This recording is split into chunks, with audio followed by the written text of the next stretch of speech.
The first official teaser trailer for Star Wars The Force Awakens has officially been released, and I certainly have to say that it gets me incredibly excited for the film. And the trailer begins with a fade into what is presumably the planet of Tatooine as we've seen in the past Star Wars films, and a voiceover that says that there's been an awakening and asks whether we felt it or not. Immediately after which the tension within the trailer really rises and spikes, considering the fact that we see John Boyega's character, who is presumably a stormtrooper in this case, which does beg the question as to whether the continuity of Attack of the Clones will actually be taken into account with regards to the stormtroopers and the clone troopers actually being clones, or whether it'll be disregarded completely or at least alluded to. And then our next shot is that of a particular kind of astromech droid. Astromech droids refer to those such as R2-D2, but in this case it seems to be a different version with a more cylindrical base, if you will. And the moment I saw this, the visual effects of the film really stepped out to me for a moment and really showed me the level at which they'll perhaps be. And then amongst the flashing lights we do get to witness a new design of the clone troopers, which is an interesting blend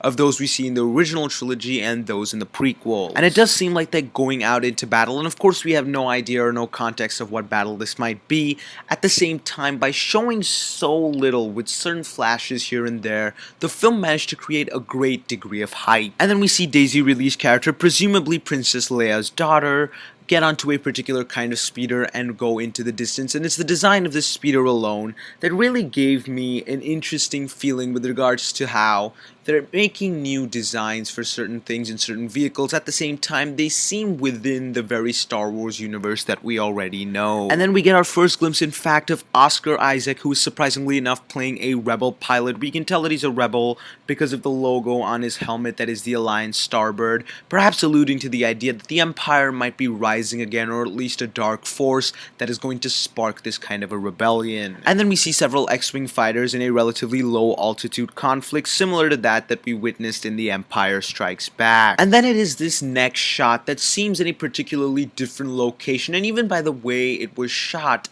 it doesn't necessarily feel in tandem with the other shots, and furthermore doesn't necessarily feel a part of what we know Star Wars to be. At the same time, I feel that there's going to be an interesting blend. We're going to get to witness a lot of what we know in terms of the directorial style as well of Star Wars, and in terms of the visuals that we really get to witness, as well as an introduction of a lot of new things for the newer generation of film. And then as we have a voiceover that is hard to distinguish, saying that the dark side and the light side have both awakened, we do get to witness what is a very particularly interesting weapon, not just any kind of lightsaber, but these flames on either side of it either allude to the fact that it could be a triple lightsaber, which might be a little bit inconvenient to fight with, or at least it's a particularly interesting design. And as we get a beautiful tracking shot of the Millennium Falcon about to intercept certain TIE fighters, the music kicks in, and I was certainly overcome by a great degree of nostalgia, and at the same time an incredibly amount of positive excitement for this film, and a great degree of hope as well. And as the title came up, it really took a moment to strike me that the fact of the matter is, apart from the Millennium Falcon and maybe Tatooine as we're assuming,